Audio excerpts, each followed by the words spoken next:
The one in court is Councilor Ed Maceda. He is the President Pro Tempore of the Council, equivalent to the second highest official of our City Council. And then we have a very young Councilor, Jong Isip. Now those seated are Councilor Joe Quintos, also of the Manila Council. And then former Secretary of Finance, Secretary Pardo. And Councilor Bernie Ang, who was the one who initiated this move. And then we have here Congressman Sherwin Gatchalian, and of course, our beloved Mayor Joseph Estrada. I'm not president, I'm just a mayor. Yes, sir. Okay. Okay. The floor is now open for... Okay. Well, first of all, in behalf of the councilors and the rest of our team, I want to apologize to the reporters, the journalists of Hong Kong for that meeting yesterday, and I believe that there was an inconvenience for you waiting for us. But sad to say, we are not ready to face you because we have not met yet with the government officials, the chief executive of Hong Kong, and hostage, the families of the hostage victim. So we have nothing to tell you. So we didn't want to see you without telling you anything. Now that we are glad to see you now because we are ready now for any questions that you would like to ask us. But before you ask that question, I want you to know that our meeting with the CEO and the rest of the Hong Kong officials was very fruitful, and also with meeting with the victims of the Hong Kong, the families of the Hong Kong hostage, they also accepted our apology. So that is the good news, and the chief executive of Hong Kong already announced that the black outbound travel alert against the Philippines is lifted effective today. The outbound travel alert that applies to the Philippines will revert to amber, as was the case before the hostage taking. So I would say that all this ban are already lifted. And again, I'm happy to tell you that the normal relationship between Hong Kong and Manila is back again to normal. So if you have any question, yes. So do you mean that sorrowful regret means to apologies from the Philippine government? Yes, it's a joint effort of the national and local government. The national government, represented by a member of the cabinet, Secretary Rene Almendras, and the city of Manila is represented by the mayor and some of the councillors here present. Mr. Estrada, do you consider this apology a state level apology?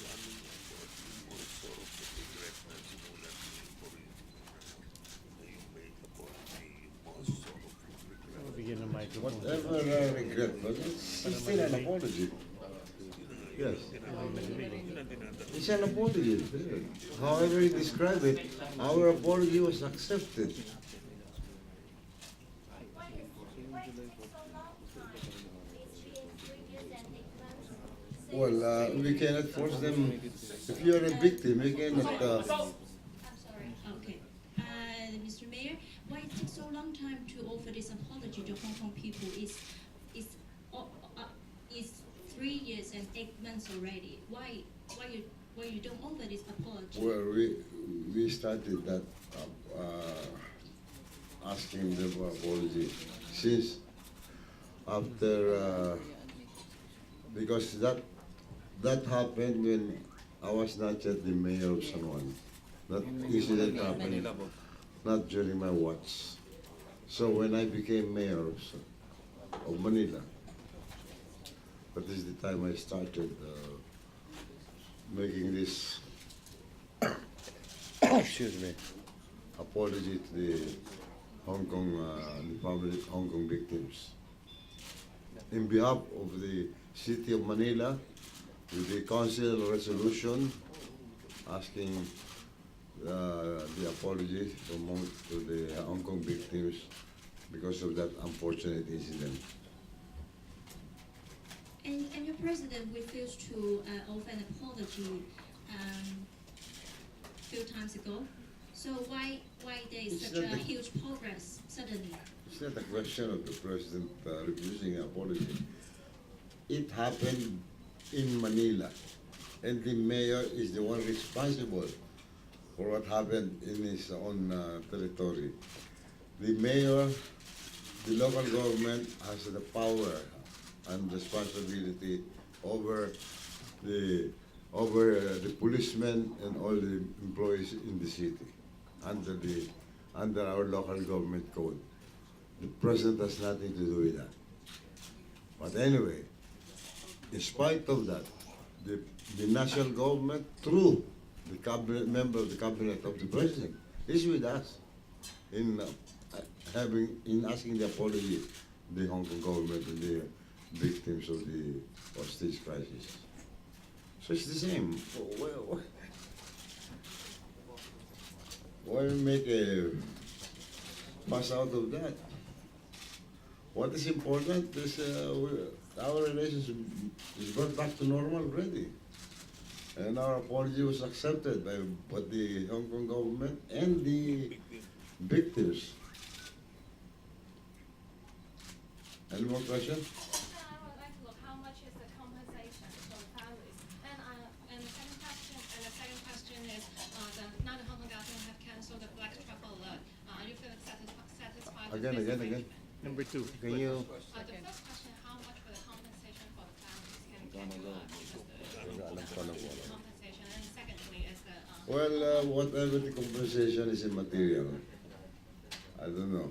What's important is our apology was accepted. then the second question is Hong Kong government has I don't know. We don't know the black trouble about alert.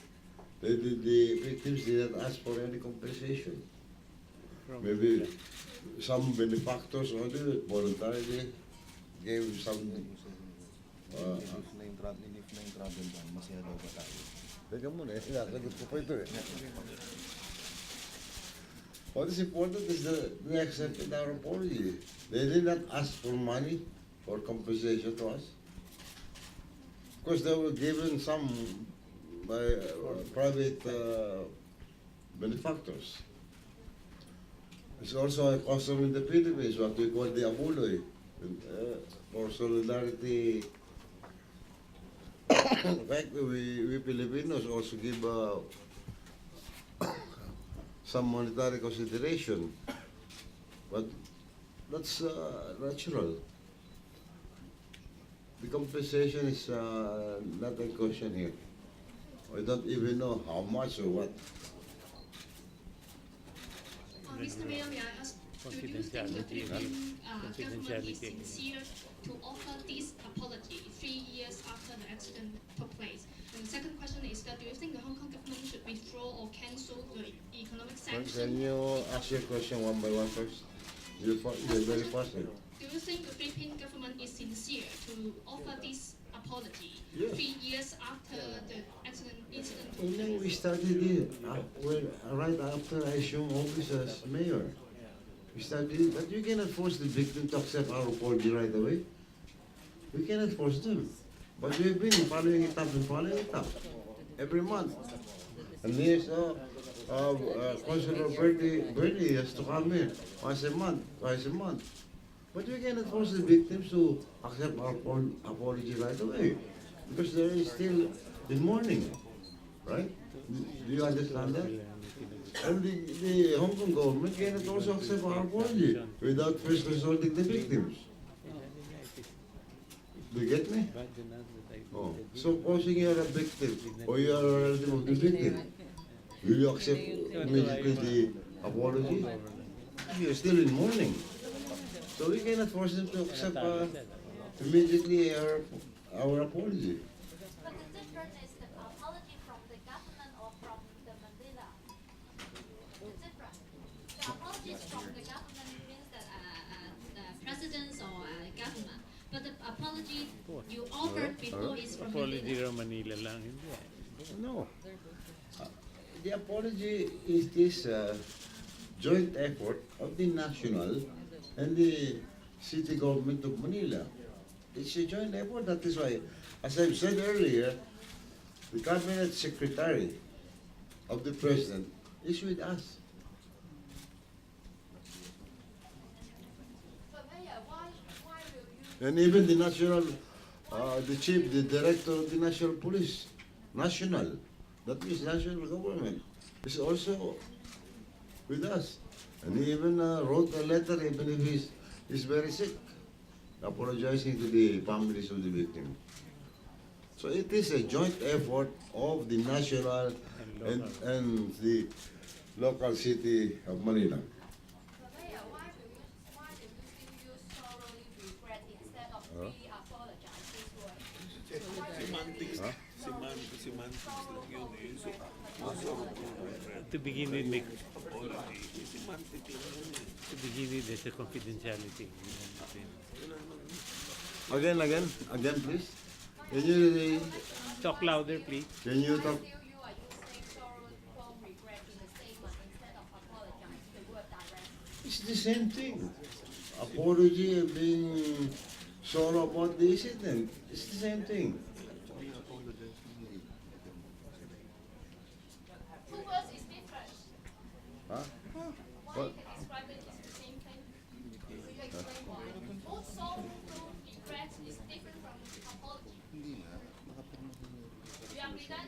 I believe it's the same thing because we feel sorry for what happened Sincerely. sincerely. Oh, and then we want to apologize for that unfortunate incident. It's the same thing. You say sorry in the cold storm meeting. Do you say sorry this word in the cold storm meeting in government? Could you repeat the question? Say sorry daw in the meeting with the government. Sorry daw po. I said personally, I was there to apologize personally, and I thank the chief executive for accepting it and giving me an audience, which I have been asking. I have to thank the CEO, the Hong Kong officials, for giving me an audience and for accepting my apology and the city council's apology. And beyond an apology, Mr. meron Mayor, resolution. in what Beyond an extent? apology, kamo. Beyond that apology, there was a city council resolution. Yeah. City council resolution. Councilor Berniang can read it and can translate it in Chinese.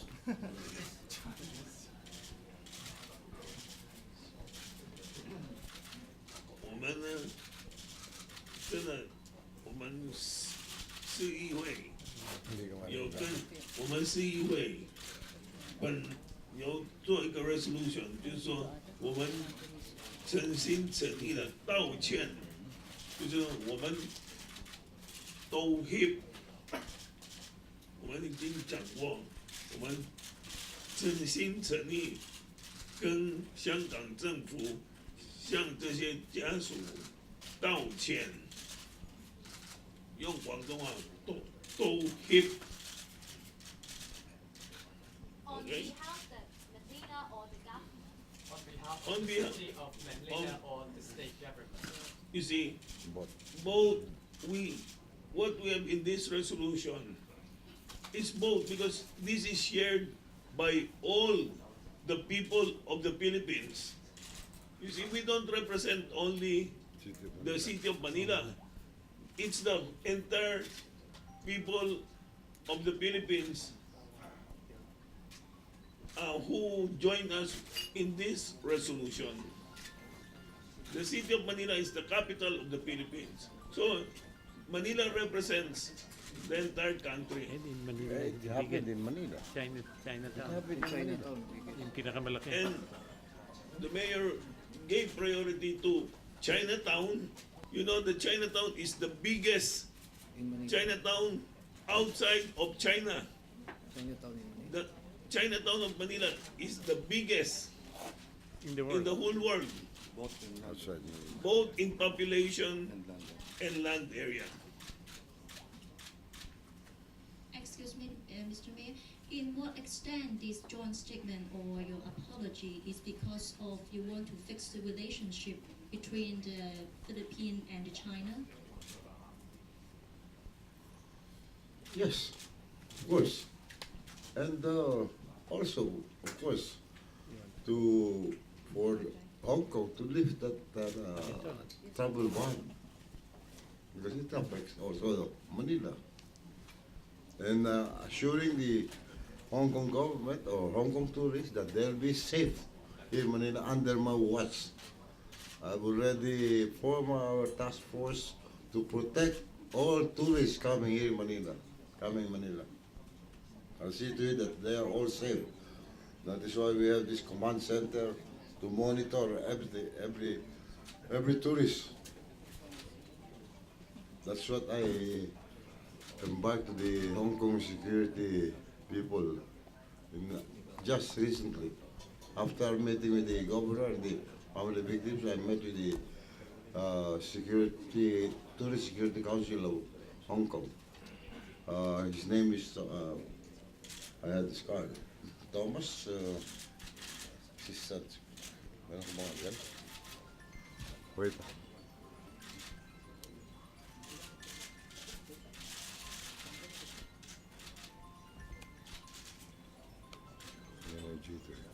Meron ba?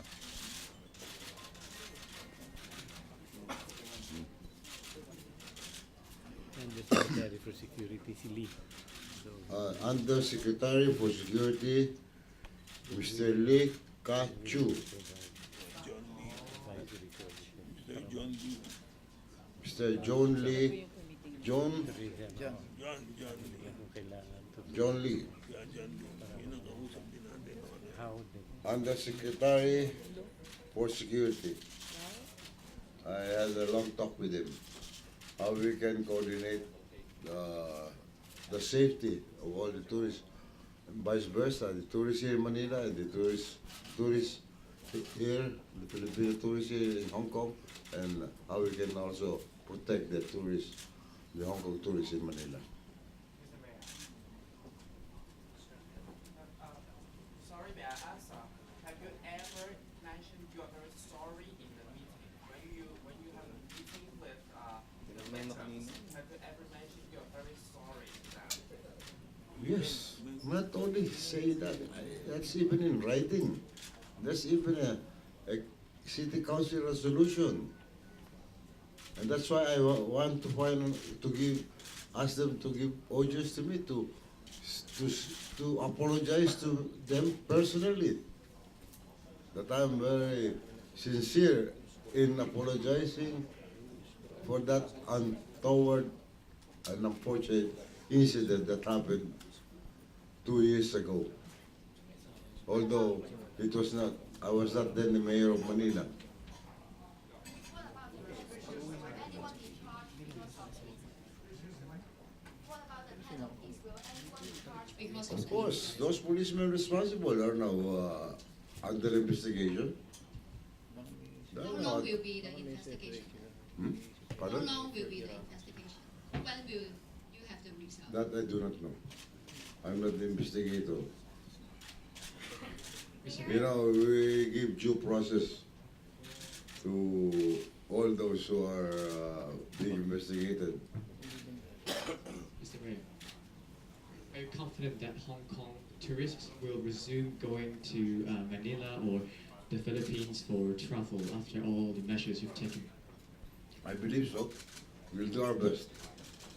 We will be doing our best. I assure you. Mr. That's Mayor, do you think the sorrowful regret of the joint agreement is an exchange for the withdrawal for the economic sanctions? There's no such economic sanction. There is a sanction only on having authorizing, I mean, there's only a sanction for government, building government official to get visa. They're not exempted now. I believe that will be lifted already. There's no economic sanction whatsoever. It is just a, it was just a ban on group tourists to go to Manila. There is no economic sanction.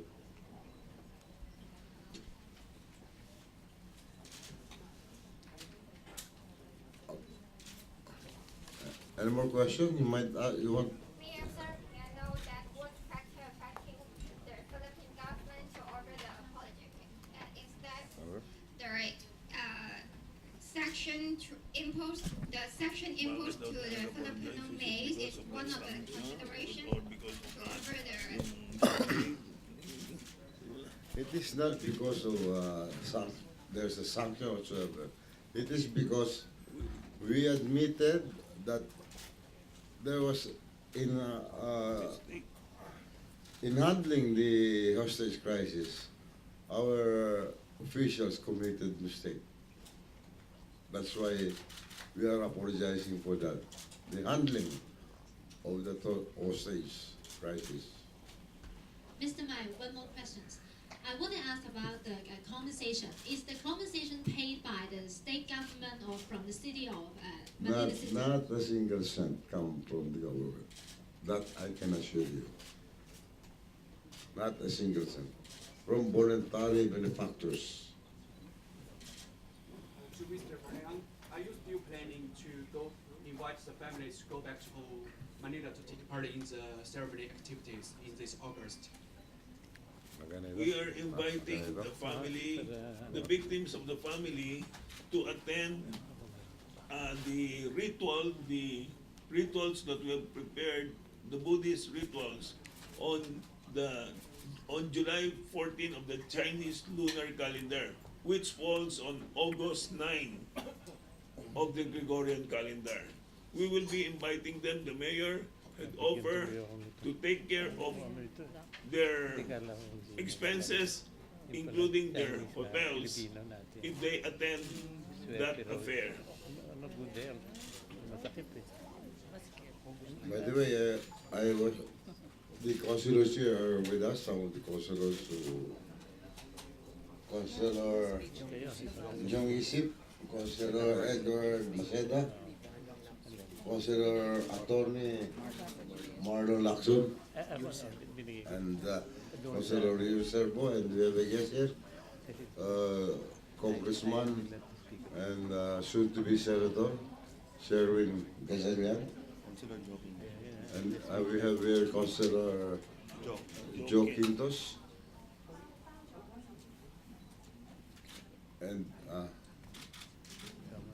and of course, you know already he is not only a former Secretary of Finance, he is now the President of the Philippine Stock Exchange, and the PCCI, Philippine Chamber, advisor to the Philippine Chamber of Commerce. Chairman. Chairman, I'm sorry, Chairman. So he also, in a way, helped us negotiate. The former Finance Secretary and Chairman of the PCCI and President of the Philippine Stock. So Secretary Pardo also helped us in the negotiation. So this is a team of the city councilors, headed by Councilor Bernie Villegas, Bernie, very young. And of course, Secretary Almendras, Secretary Pardo, and myself. It's a team that negotiated. I mean, we were together in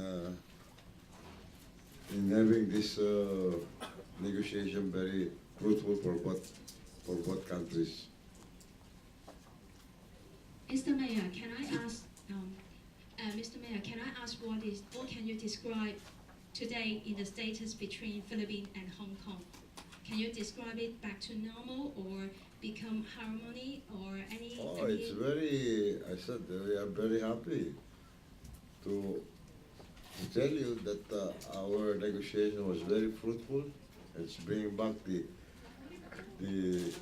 relationship, the good relationship between Hong Kong and Manila, and the Philippines, for that matter. And by the way, I want to inform you that Hong Kong is the sister city of Manila. Is it the end of the whole incident? Do you think that? I believe so, and that is why I had a long meeting with the Undersecretary of Security, together with Secretary Pardo. I had a long meeting. We had a long meeting with them. How we will coordinate and protect each other's tourists. The Hong Kong tourists in Manila and the tourists here, the Manila tourists here in Hong Kong. We will coordinate closely. That is very fruitful because we will be working as a team. The police, Hong Kong police and the Manila police will coordinate for the assurance that there will be safety among all the tourists of both countries. Any more? Mayor, sorry, it's written in the papers, local papers, that you're giving 20 million Hong Kong dollars. Is it confirmed to the victims? What, can you lend me that? I have a copy. I told you that we didn't give a single cent. Not government money, not from me, not from any of the councilors. In fact, nangungutan na nga ako itong social. Anyway, joking aside, as I've said earlier, the national government, the local government did not spend a single cent. What was given from some benefactors voluntarily, which I don't even know the amount. And again, the victims never asked for any compensation.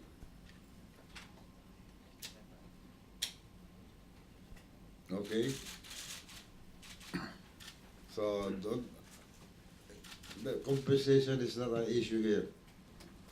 What is the most important is the bringing back the relationship, the good relation of Hong Kong and Manila. That's the most important thing that ever happened. That's why I'm very happy now. We're all happy.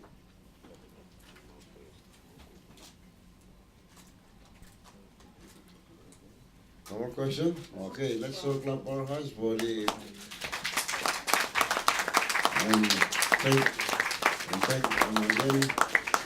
thanking the Hong Kong government, the Hong Kong CEO, the Hong Kong Security Undersecretary Security, and everybody, and the Hong Kong reporters.